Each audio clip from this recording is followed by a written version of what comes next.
সোনারগাঁ। এটির সময়কাল ধরা হয় মধ্যযুগে, বিশেষ করে 1300 শতক থেকে 1600 শতক পর্যন্ত।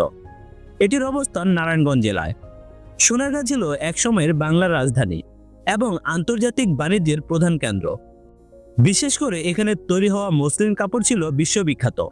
আরব, চীন, ইউরোপ থেকে ব্যবসায়ীরা এখানে আসতেন।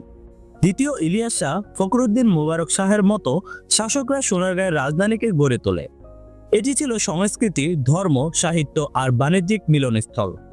কিন্তু পরবর্তী সময়ে রাজধানী ঢাকা সরিয়ে নেওয়ার পর এবং নদীর প্রবাহ পরিবর্তনের ফলে সোনারগাঁ তার গুরুত্বপূর্ণ অস্তিত্ব হারায়। কিন্তু পরবর্তী সময়ে রাজধানী ঢাকায় সরিয়ে নেওয়ার পর থেকেই এবং নদীর প্রবাহ পরিবর্তনের ফলে সোনারগাঁ তার গুরুত্বপূর্ণ অস্তিত্ব হারায়।